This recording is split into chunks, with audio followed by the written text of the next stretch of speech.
town, the one just over the county line. The one with the good Chinese restaurant and the movie theater that smells of popcorn. Good smell. Good people. My stake in the town, a business, a building. That is when I finish paying off the mortgage in 15 years. I assume I'll be around in 15 years. That's something you have to assume, or else there's no point in assuming.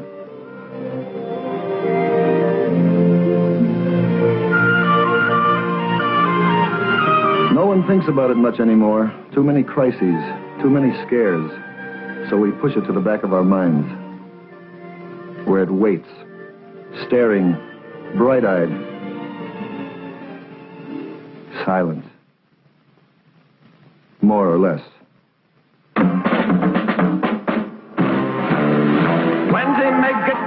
Number of family fallout shelters planned or begun in our town in the last 2 years, 189. Number completed, 5. They're gonna live in my fallout shelter. So if you... Some say it was apathy, indifference. Others say it was all that talk about standing at the door of your home shelter with a gun and shooting your neighbor down if he tried to get in. That didn't sit well with our people. But the coming of the National Shelter Survey and the idea of finding community shelter for everyone seemed to put the matter in a brand new light. Schools, hospitals, commercial buildings, apartment houses. 168 potential community shelters which could accommodate our entire population, plus any additional shoppers or workers who might be in the area during an attack. The hypothesis, then, Mr. Mayor, is a nuclear attack. William Albemarle Groves, senior member of our Common Council, and one of the town's most trusted and respected citizens. That is the hypothesis, Mr. Groves.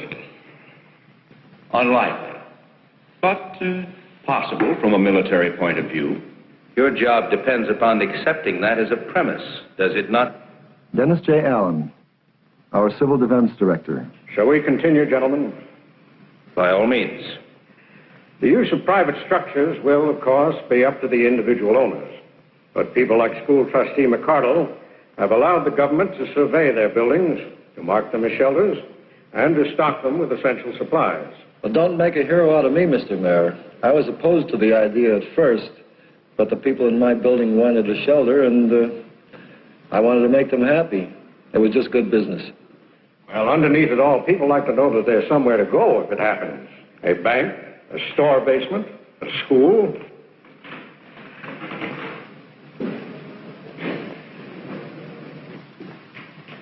Why a school? They're located where people live. They're usually the most substantial buildings in the neighborhood. And the children are there during most of the daylight hours. That's a quarter of your population to begin with. Our 8 school buildings could protect 5,000 people from nuclear fallout. At what cost, Mr. Mayor? For Jackson High, virtually nothing. For Grammar School 2, additional ventilation at a cost of $5 per person sheltered. For Grammar Schools 1, 3, 4, 5, and 6, modifications at a cost of $40 per person sheltered. For Grammar School 7, now under construction, an additional cost of $35,000.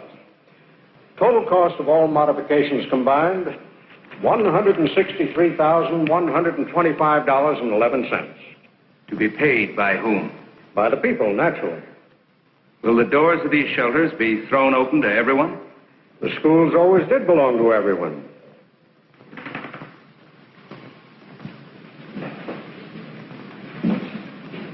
Who's to pay for supplies for these shelters?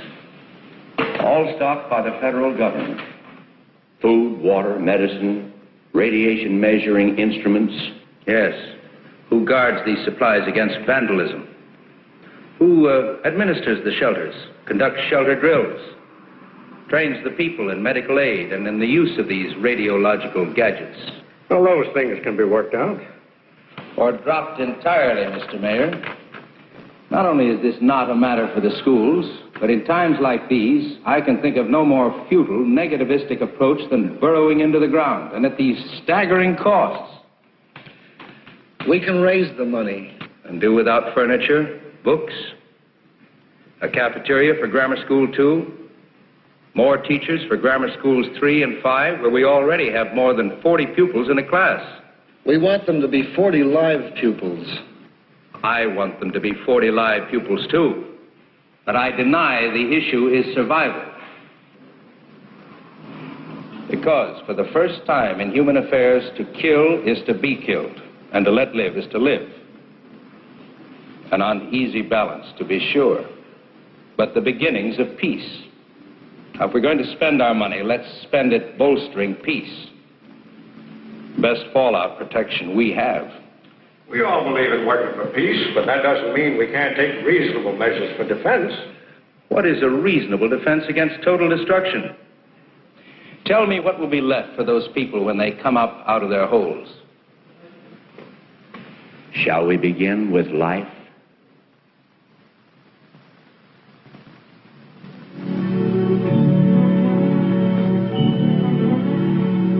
Councilman Groves, for all his strong opinions, is not an unreasonable man. He was willing, as I was, to let Mr. Allen point out exactly what changes the government thought would be needed to incorporate shelter facilities into our schools.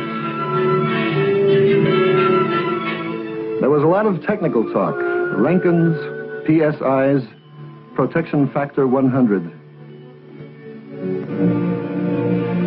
But it all came down to something simple, the ABCs of fallout protection.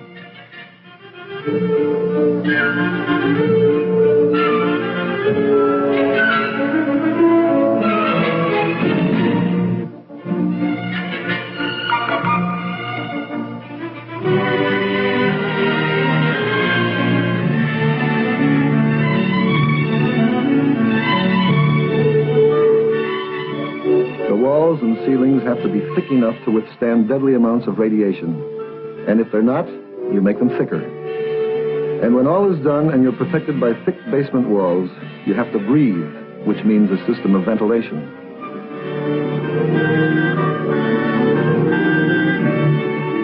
And drink, which means a plan for storing water. But I learned that basements aren't the only place to find fallout protection. We saw a room that opened on an air shaft and was shielded from every direction by heavy brick walls. This would give the room a high degree of fallout protection, even though it's above ground.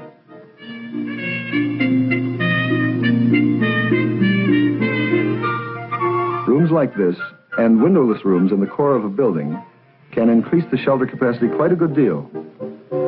God grant they never have to be used.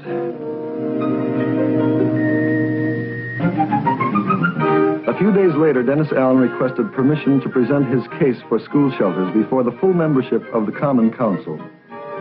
He elected to do so by showing us films that arrived from Paducah, Kentucky. The Concord School had basement windows just below ground level. The windows had to be shielded. A local contractor donated cement blocks. The men of the town laid the blocks and shoveled earth between the blocks and the building foundation. Then flowers were planted along the new wall of defense. An independent power supply was installed for pumping water and providing lights. Eventually, the new shelter for 600 persons was stocked with a 2-week supply of food, which is maintained at all times. If Paducah could do that much by itself, why couldn't we do as well?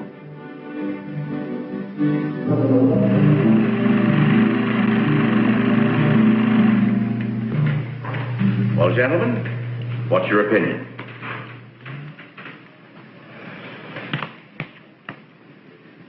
Gentlemen, I have a list here of some 370 items vitally needed by the public. It was quite a list. It not only covered our schools, but took in everything else needed by other departments of our city government. And it was obvious that, in his opinion, all these needs were more immediate and far more urgent than fallout protection. And so it went for 45 costly minutes before he moved that the council table the motion, put the proposal aside, at least for the time being, which in this case could mean forever. The count, 2-4, 3 against any immediate consideration of putting shelter in our schools. Dennis Allen does not give up easily. he persuaded Mr. Groves to accompany him to a model community shelter that had been set up in a neighboring county. A shelter that doubles as a meeting place for civic groups, proving that money for fallout shelters can also buy useful peacetime facilities. Allen also demonstrated the use of what Groves had called a radiological gadget, a dosimeter.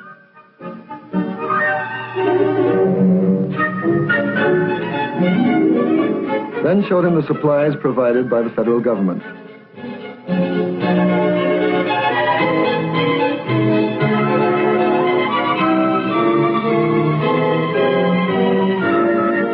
But if a change was forthcoming in Groves, the dent was still to be made.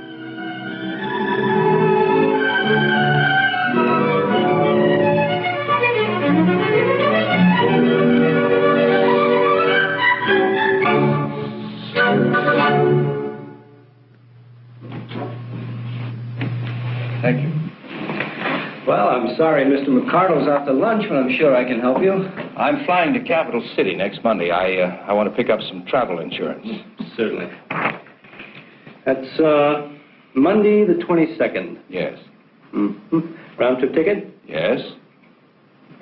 Now, who do you want as a beneficiary on this? Mrs. Alice Groves, 29 Cedar Lane. Mm-hmm. And second beneficiary? Holly Groves, age 12. Mm-hmm. Now, how much insurance do you want? Well, I should think about $500. Hello, Bill. Oh, George. I'll take over, Freddie. Fine. Thank you.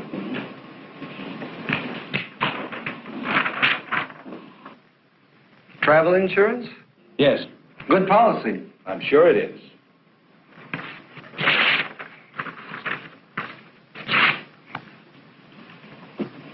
Why did you do that? Simple.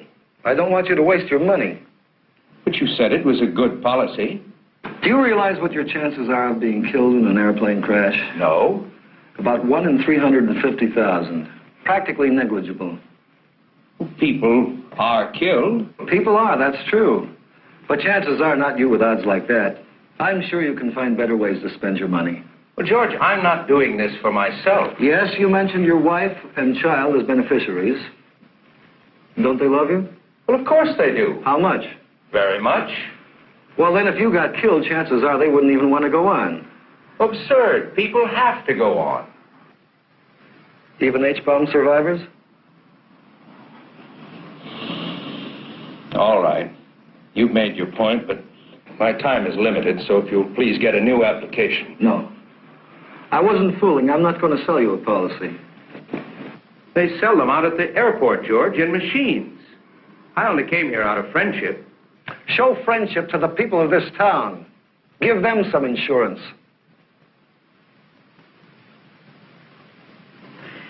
Did you know chickens and eggs are highly resistant to radiation? No. Very interesting. You're not thinking of building a shelter. Certainly not. You know my feelings on that subject. Yes. As if man could bury his head in the ground and hide from responsibility. Some people have different ideas of responsibility. Yes, I'm familiar with the wide variations that exist in that area. Mrs. Wakeman told me they're putting a shelter in her apartment house. If they want to build shelters in their homes, that's fine with me. But why a school? A place for enlightenment should suddenly become a center for war preparations. I'll tell you why. If we had a shelter and something happened while Holly was in school, do you think I could stay in the shelter? Not knowing what was happening to my child, whether or not she was protected, I would run to that school to be with her. And nobody could stop me, Bill. Nobody.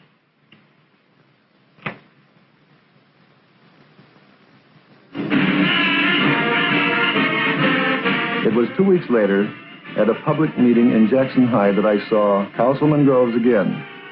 First item on the agenda was a plea for money for the high school band. After which Mr. Allen had permission to address the group on community shelters. As always, he included a definition of fallout. When a nuclear weapon explodes, many tons of vaporized earth are sucked up into the cloud, and there they become radioactive. These radioactive particles fall back to the earth up to hundreds of miles from the point of explosion, forming a dangerous blanket over buildings, fields, and roads.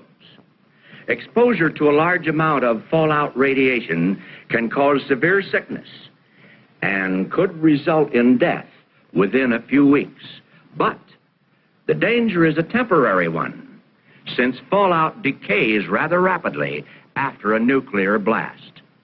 7 hours later, radiation level is down to 10% of the original level. 2 days later, it's down to 1%. 2 weeks later, down to 1/10 of 1%, which means that the first 2 weeks are the critical ones in which to be sheltered, assuming, of course, that you have survived the initial explosion. Question. Yes? How far do you have to be from the blast to live through it? Well, let's take a 20 megaton surface burst. You would have a good chance of surviving if you were more than 12 miles from the point of detonation, provided you knew what to do. Well, what do you do? A number of things. The first sign of a nuclear explosion is a blinding flash of light. That means about 3 seconds before the heat or thermal wave. During those few seconds, you should try to get away from windows and behind something solid. That would minimize the burn effect, which lasts about 5 seconds. Then you would have about 1 minute to seek maximum cover before the blast. If possible, go below the surface of the ground. After the blast is over, the fallout will not begin for at least 30 minutes. Time to reach a shelter where you can remain for several days. How do you know when to come out? In a private shelter, you'd be notified by radio announcement. In a mass or community shelter, the director would tell you when it's safe to come out. Who's he? He's the man in charge of the shelter. He'd be somebody in your neighborhood with leadership experience.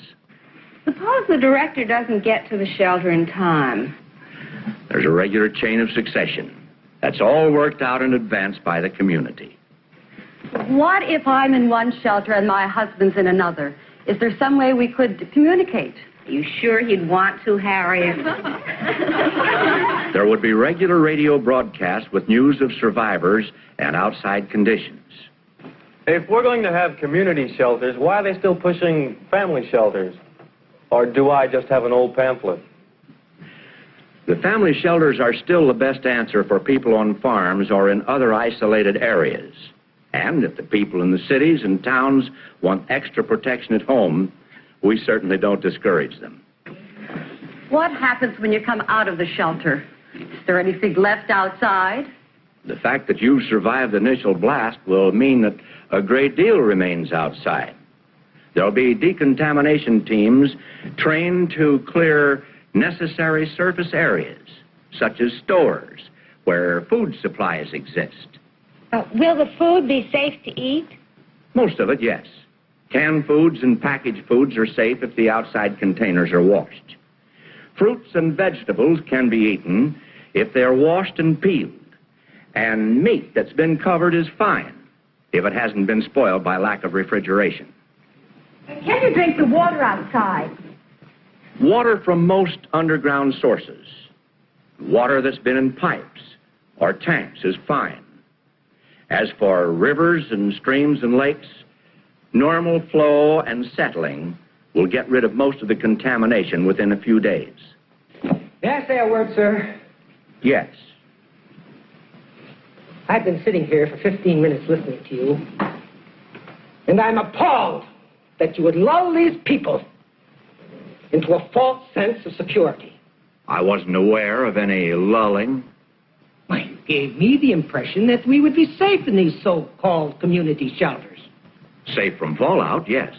Is it not a fact that blast and fire are by far the most deadly of all thermonuclear effects? And that when the bomb hits, our homes will be pulverized? That would happen within a few miles of the burst, in a direct target area. I'm speaking of places where there are survivors.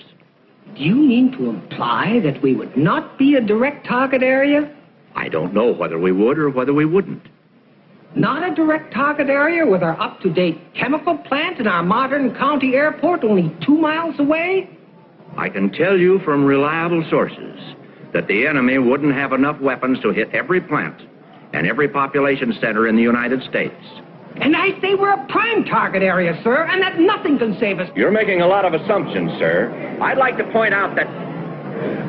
May I have your attention, please? Please, may I have your attention?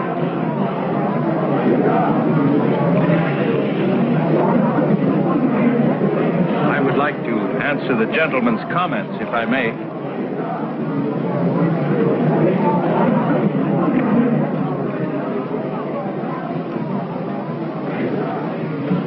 Sir, your remarks are familiar to me. I have thought them myself. I have felt them myself. The feeling of futility, of doom. And I have felt the opposite, too. The sureness that it could never happen. That it was much too horrible to happen. Then one day, realized that these two apparently opposite views had much in common. Both led to complete inaction. Both allowed me the leisure of doing nothing of my unique predicament as a 20th century man. I had faced two possibilities: world peace and world destruction. I was notably reluctant to face the third,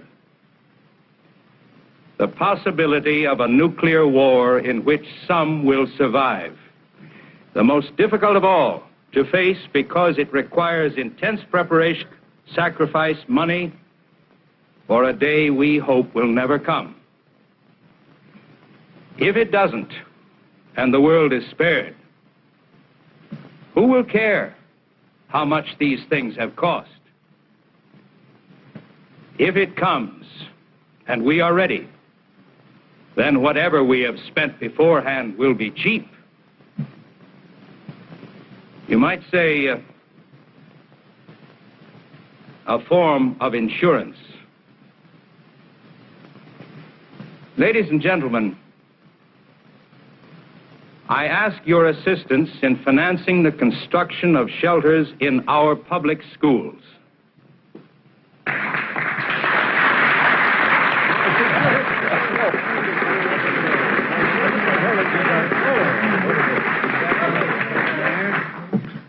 Tomorrow morning, I shall propose to the Common Council an ordinance by which the town corporation will share with those civic groups who wish to contribute the expenses of incorporating shelter facilities into our public schools.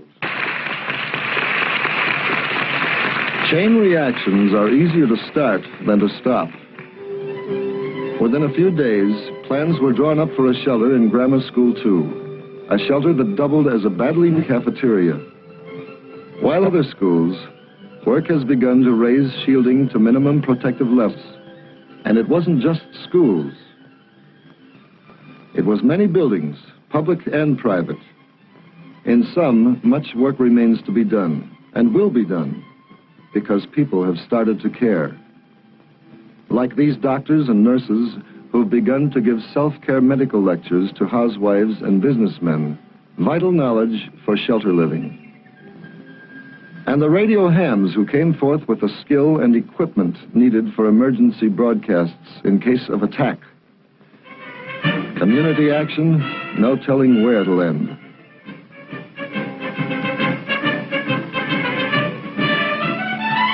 You know the town, the one just over the county line, the one with a good Chinese restaurant, and the movie theater that smells of popcorn. Come around and have some. We'll be here.